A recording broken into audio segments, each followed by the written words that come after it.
Welcome back, adventurer.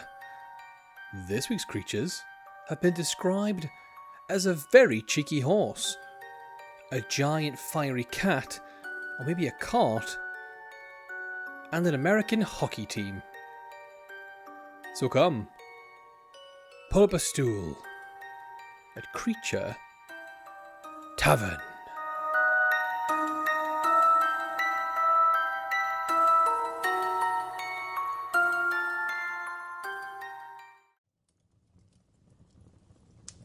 Adventurer, getting mighty foggy out there, ain't it?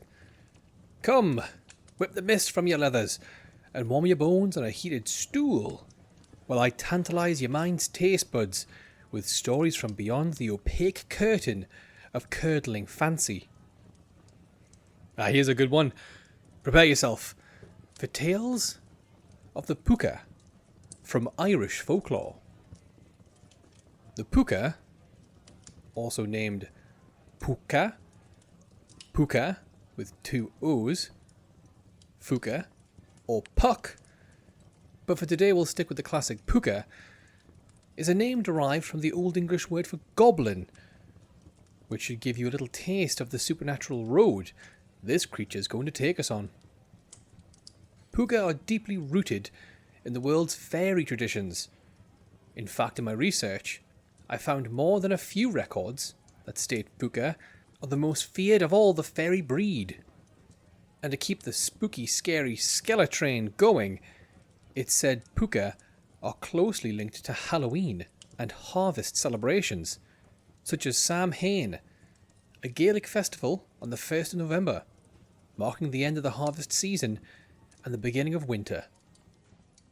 One suspected reason for the Púca's love of the harvest season is the belief that after the last crops were gathered, anything left in the fields was considered fairy blasted.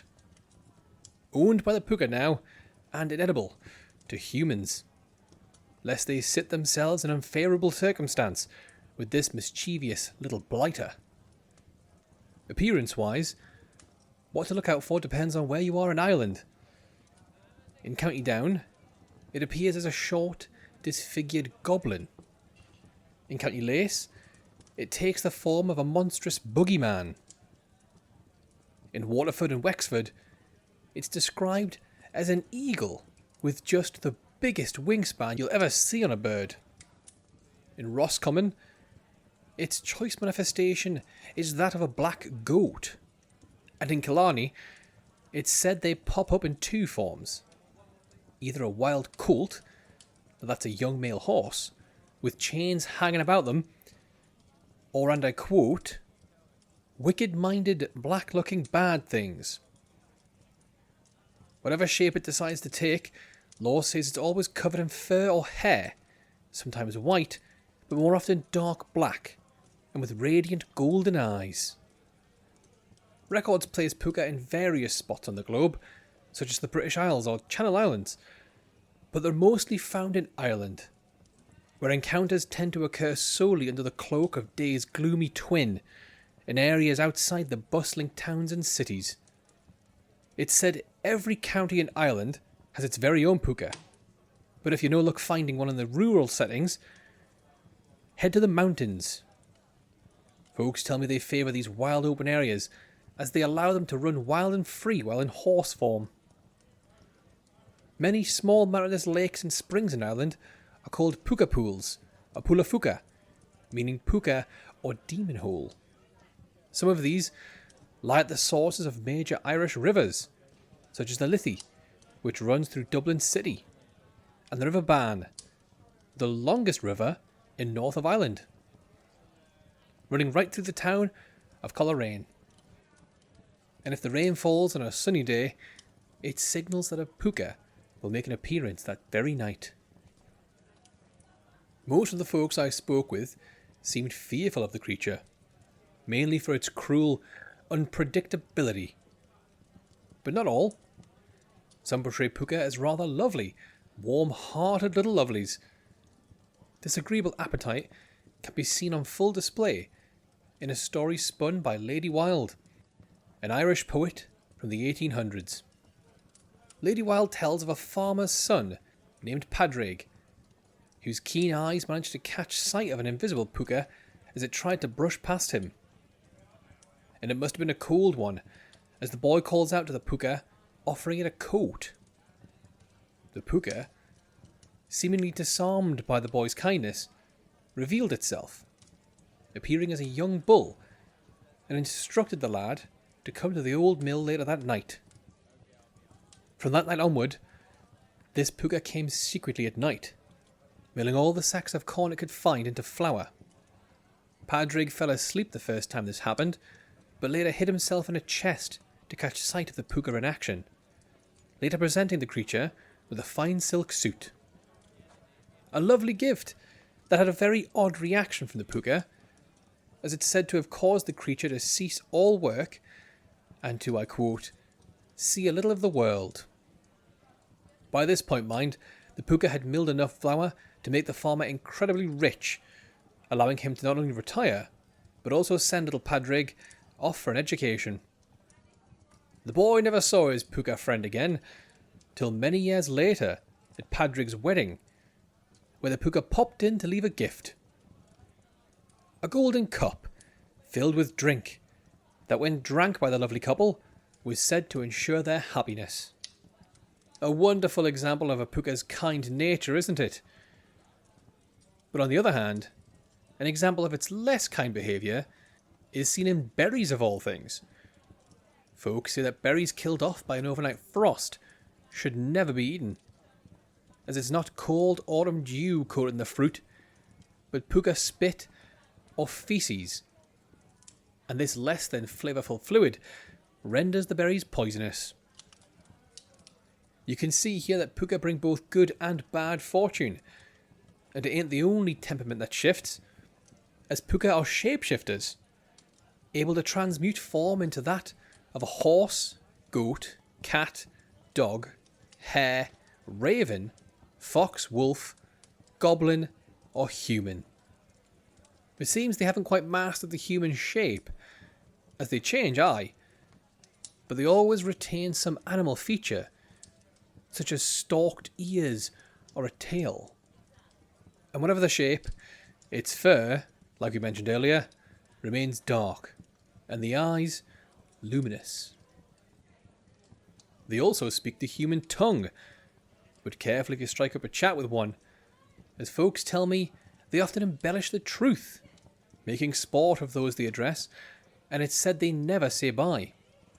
You could be sat down chatting with one for hours, when suddenly it's gone.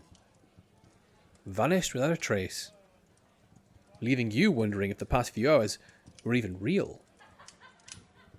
Now, while it chiefly employs this talent to entertain itself by confusing and terrifying folks, some accounts say it offers advice and takes humans away from harm, instead of into it. This aptitude for hijinks is a common trend you'll see when stalking a Púca.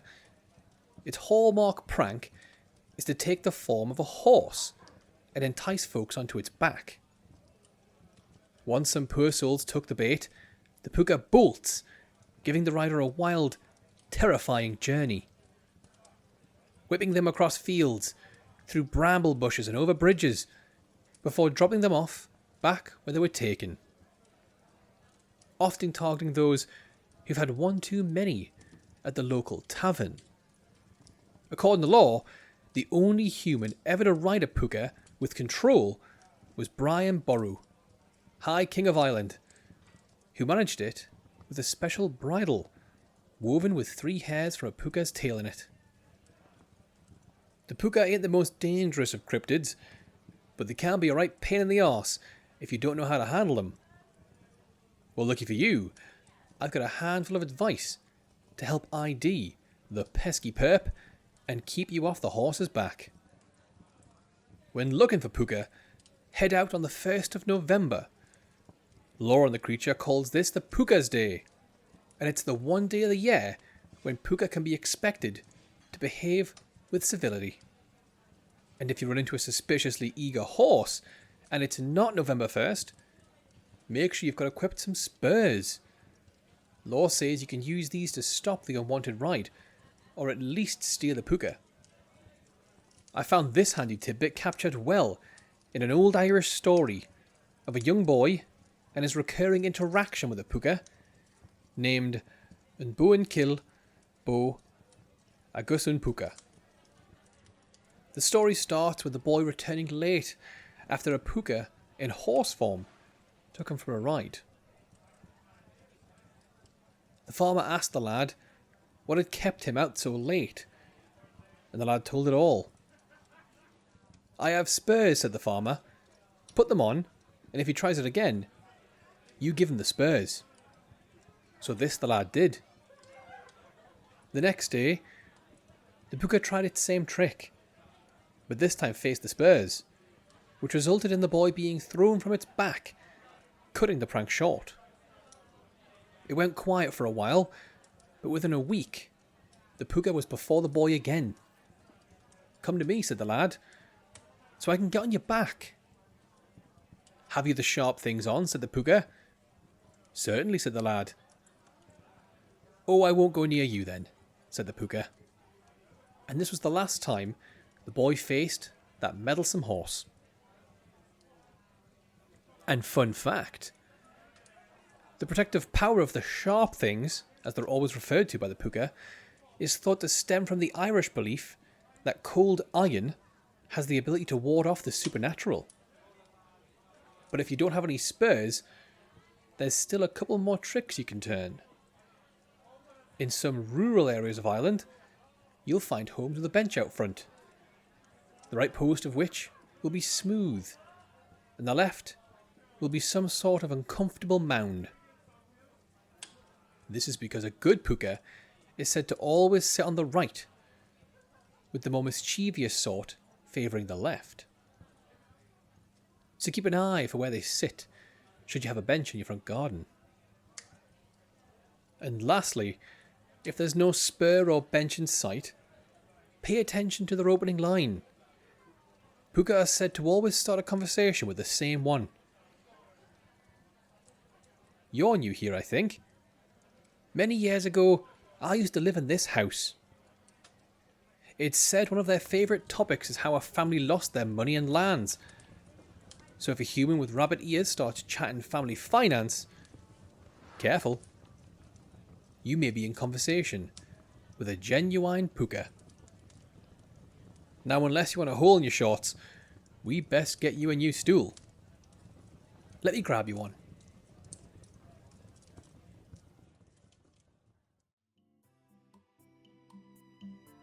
Good morning, evening, noon and night, listener. What's that face for? Good noon is totally a legit greeting. Thanks for listening to episode 24 of Creature Tavern. That's about an entire season of that popular TV show you enjoy, only without all that having a big budget business. Let me know your favourite popular programme by posting about the show using the hashtag Creature Tavern on X or Blue Sky. Doing so will inflate my ever-growing watch list further, and there's a chance that your name will appear on the show. You could end up a high fantasy wizard who stumbled into the most popular tavern in the realm? Or perhaps you'll be a smaller tavern, entering a state of perplexing horror as you come to terms with entering a kin's body. Either way, you'll have a new date to pop in your calendar.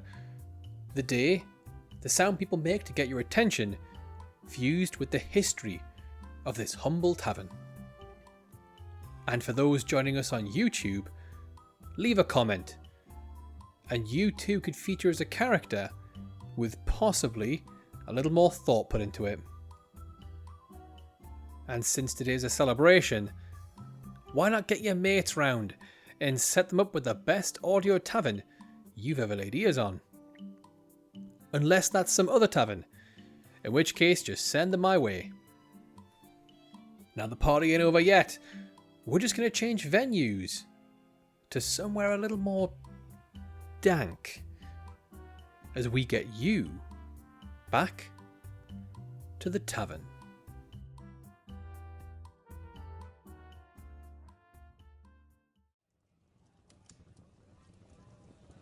Yeah, the stools were heated with fire. Aye, look, yeah, just under your seat. See? Yeah, it's just an open flame. Yeah, you'll be fine. These cushions usually last the length of one creature story. So while your buns toast, let's continue with tales of the Kasha from Japanese folklore. Known mostly as Kasha, they go by a few: Haino Kurama, Fire Cat, Fire Cart, the most surprising of all, Burning Chariot. This fiery feline is a yokai that falls under the umbrella of Bake Neko. That's Monster Cat. Which is fitting, as this creature is regarded by many as a true monster in cat form. If you've heard our previous visit on the Nekomata, you'll be familiar with lore on the creature. When a cat grows old beyond its years, its tail lengthens and magical powers develop. Some become Bake Neko. More powerful ones become those Nekomata. And beyond that are Kasha. Originally, Kasha weren't a cat, dog, pigeon, man, or any living creature of the earth, but instead a fiery cart, tasked with hauling away the sinful dead to Buddhist hell. Over time, legend of these Hot Wheels transformed into a flaming feline. The transition to a feline form seems to have occurred in the 17th to early 18th century, with the first written account of a Kashan cat appearing in 1693 in the tale Matter of Cat turned Kasha Taking Human Corpse. In it, an elder priest of the Judo Shu sect, this is a branch of Pure Land Buddhism, one night overhears his 30-year-old cat speaking the sounds of man. The cat reveals itself to not only be a Kasha, but also commander of a legion of cats, preparing themselves to steal corpses. In the end, the cat couldn't bear to betray its master, but he also couldn't call off the mission, so he did the next best thing. Spilled secrets of the Kasha's weakness.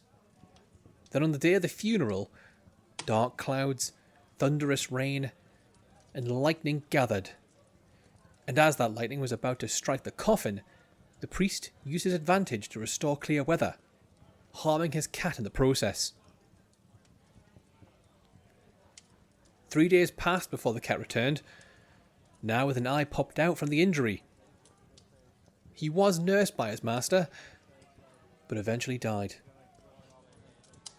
Now with the feline form cemented in lore, you best know their look. And this one's pretty short. Folks painted me a lovely picture, saying that Kasha are large, bipedal felines, as large as, or larger than, any human that walks the earth. Kasha sightings have been reported all across Japan, so to help tighten your search window, I'd advise focusing on the Nishiyatsushiro district, and within that area, pay close attention to the Yamanashi prefecture, and according to lore, the village of Kamikuishiki. Mind you won't find that last district on your modern maps, as in 2006 it was dissolved into Kofu City and Fujikawa Gojigo town. You'll know a Kasha's on approach by the subtle signs in the sky, like hellish flames, ominous dark clouds, and thunderstorms, followed shortly by that unmistakable demon-like cat carrying the damned off to hell in his very warm cart. To fill that cart, Kasha steal corpses, most often from funeral services and cemeteries. And once you're swindled out of a body, folks tell me it's nearly impossible to retrieve. And worse still, this little snatch and grab hinders the deceased from passing on to the afterrealm. Thankfully, some lore claim Kasha only sees the corpses of folks who are villains in life. But this belief is not universal. Other tellings put no moral restrictions on the bodies Kasha burgle. During one of these Kasha raids, Folks tell me the wind can surge so violently that it'll lift the coffin from the bearers into the sky, for the Kasha to harvest what lies within. But why do they want these human husks, I hear you ask? Well, seems there's a few reasons. Some stories say Kasha are agents of hell, employed as messengers or servants, tasked with collecting the wicked for their just punishment. Other stories say Kasha are acting on their own accord, stealing the dead for their own devilish desires. Heard from some folks that say they use the newly dead as entertainment, reanimating them as puppets for a spot of macabre theatre. And others that tell me they have them as dinner guests, though they're more dinner than guest. So if you've got a funeral coming in your future, how can you defend against this literal hellcat? Well, as always, I've come through like a real one. You best whip your quill out to jot down a few of these magical manoeuvres. In the story of the priest and the Kasha, it was revealed by the cat that it's weak to rosaries, and that these beads were capable of inflicting mortal wounds. So add some of those to your shopping list. However, if like myself, you've left your beads in your other apron, then try out this funeral tradition, where instead of the usual 1 to 2 days of wait before a funeral, they double it to 4.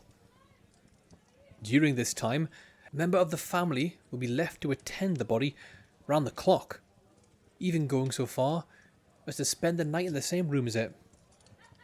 This stems from the superstition that a Kasha would come steal the body if not on constant watch. And it's this reason that led cats to be seen as taboo during the wakes, with some folks even going as far as to trap cats inside cages, forbidding them from entering the ceremony. Another way to protect against a Kasha is to perform 2 funerals. Simply pop a few rocks inside the first funeral's coffin to fool that fancy flaming feline. And there's also some regional variations on these funeral safety tips. In Yawatahama, Ehima Prefecture, it's said that leaving a razor used on hair atop the coffin is enough to prevent the Kasha from stealing the corpse. In the Agatsuma district, Gunma, placing a bladed instrument, such as a knife or dagger on the body, prevents it from becoming possessed by the Kasha and walking off. In the village of Kumagaya, Atetsu district, Okoyama prefecture, folks claim that to keep a Kasha at bay, simply play a Myoha-chi. That's a type of cymbal. Now, if you haven't got any blades or percussion instruments to hand, a key piece of law says you can dispel a Kasha's desire with a couple chants. I will not let Baku feed on this. Or, I will not let Kasha feed on this. Yelling these twice before the funeral can ward you from the giant demon kitten. Failing all that, you can still retrieve a stolen body in transit by having a monk throw rosary at the coffin, call out a prayer, which I couldn't pin down, or have the priest sign their seal on the coffin.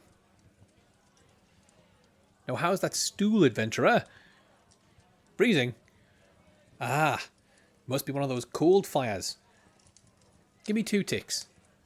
I'll have the right flame cast for you.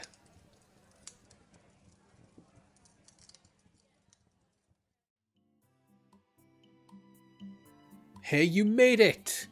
Welcome back to the inconceivable space between the realm's planes. I'm your host, me. And I'm afraid the only way to return to the material plane of man is to click that subscribe button.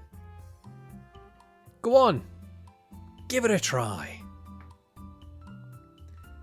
You can find us on YouTube, Spotify, Apple Podcasts, or anywhere Atmasaguti make their dens. Just search for Creature Tavern. And while you're traversing the windows of outer existence, why not pass the time by writing a review? String a couple letter blocks together and send them my way. The spirits tell me it all helps the show. Now it looks like you're just about at your stop, so we'll have to part here. But don't forget about me, as we get you back to the tavern.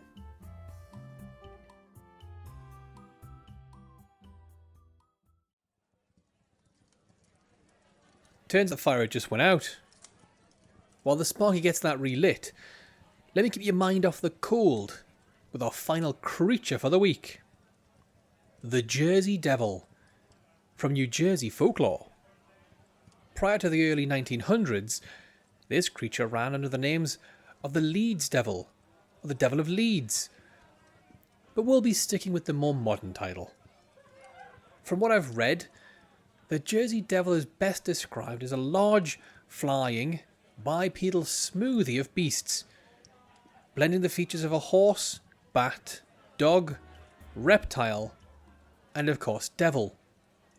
It stands at a near 10 foot upright, on powerful hind horse limbs that finish in cloven hooves. Using its long, thick, forked tail as a counterweight for balance. Its head is horse or goat-like in appearance, with prominent red horns and eyes. But not just regular eyes. They too are red. On the beast's back, you'll find a set of leathery bat wings. And given the Jersey Devil's immense size, the membrane on these wings must be stretched to about the length of 2 carts easy. Poking out from the shoulders, you'll find 2 short forelimbs with clawed hands, and the main body of the creature is strangely elongated, and said to resemble that of an unkept horse. Other reports paint picture of a kangaroo-like creature with the head of a dog, the face of a horse, those same bat wings, horns, and a tail. If you manage to wrap your head around that picture, then strap the brain bucket down for more, as the origins of this creature are, in my opinion, far wilder than the casted silhouette. A widely told version places the origin in 1735, with a woman named Mother Leeds of Burlington. While giving birth to her 13th child, she exclaimed, "Let the child be the devil." Following this unusual outburst, the child was born normally, then immediately grew wings, a tail, and claws, and flew out to the Pine Barrens. Some accounts add that the child transformed into a creature with hooves, a goat's head, bat wings, and a forked tail, growling and screaming at the people in its presence, before beating every one of them with its tail, and then flying off up the chimney. Another twist on the tale says that after the metamorphosis, the devil child rampaged through the house, slaughtering its mother and father, the midwives, and any other child it could find, before flying up the chimney and leaving the grisly scene to stain the history books. In other tellings, Mother Leeds was a witch, and the child's father was the devil himself. In this tale, local clergymen attempted to exorcise the creature from the Pine Barrens, but evidently failed. And further tellings from Esterville, near Mays Landing, tells of our Mrs. Leeds giving birth in 1855 instead. And this time, the bab came out normal, leading to Mother Leeds rejecting the little soul, wishing instead for a stork to deliver a devil. And as fortune would have it, a winged devil was born, and flew right out her window, intermittently returning, though the mother shooed it away every time, despite having wished for exactly this. The creature is said to inhabit the forests of the Pine Barrens in South Jersey, prowling through the marshes, wandering across the pinelands, and the rest of southern New Jersey. It's known by some to take long, refreshing gulps from the deserted swamps of the barrens, and according to scripture, one of its favourite haunts is the ghost town of Batso, now an abandoned village dating back to 1766. But in general, it's rumoured to prefer areas where there is abundant water. to keep your eyes on more than the drink when walking about northeastern US. Now for what this devilish horseboy does, he's reported to move quickly and often described as emitting a high-pitched, blood-curdling scream. So much so that folks say you're more likely to hear this creature than see him. But when he does fancy making a public appearance, folks claim the devil likes to rampage through the local towns and cities, often terrorising residents, and if you've stomach to wander his woods, law says he'll wait. He'll watch you from the skies or behind the pines. You'll hear a creak, a snap. That's the Jersey Devil slowly filling the tub with fear before dropping a boulder in and swooping in for the scare. Witnesses tell me it adores the act of jumping out from the trees to frighten folks, staring them down with what many describe as a murderous aura before thrusting its wings open and taking flight. Maybe to just get a laugh at you pissing your pants, or maybe you weren't a suitable size for its lunch. You even found one fella who said he had one in his home. The beast managed to enter without alerting a soul. Thankfully, it didn't seem to come with harmful intentions, but it did manage to torment and terrify the man half to death. It's also thought that when sightings of the Jersey Devil spike, it's an omen for coming war. As well as scaring the locals and predicting war, legend says the Jersey Devil likes to kill livestock, raid chicken coops and farms, and devastate crops. But some older, darker scraps of lore paint this devil's child as pure evil, attacking those it happens upon, abducting small children, and in the most classic of monstrous tellings, slitting the throats of babies right in their cribs. So if you're thinking this one sounds like it may be a bit too much, Tavernkeeper, it's like 6 animals in one, well, you might fancy a few of me well-researched tips on how to handle this creature cocktail of a devil's son. Firstly, and I'll get this out the way at the top, the creature's highly robust. As described in testimony from Commodore Stephen Decatur, a US Navy officer. He reportedly fired a cannonball of all things at the flying beast, but to no effect. Meaning arrows, shot, and yes, in all likelihood, knives and swords will have little to no effect. So don't go charging in with that adventuring bravado of yours. Now on to how to handle one. Truth is, there doesn't seem to be anything you can do when face to hoof with this beast. But there is one way to avoid the encounter altogether. For this, you'll need to find the creature's tracks. Then using a trowel, carefully dig it up, place it into a glass jar, and screw a lid on to lock in the spooky smell. Then simply place that jar under your bed. So long as you keep that track under your cot, it's said the Jersey Devil won't ever hurt you. And with that, we're finished with our last creature for the week. We've learned to get spurs back in fashion, that beads do well when fighting cats, and some gardening tools can help prevent a run-in with the devil's child. Now that bell means it's last call here at Creature Tavern, so grab yourself one more drink for the road, and until next time, tread carefully, adventurer. You never know when you might wander into the weird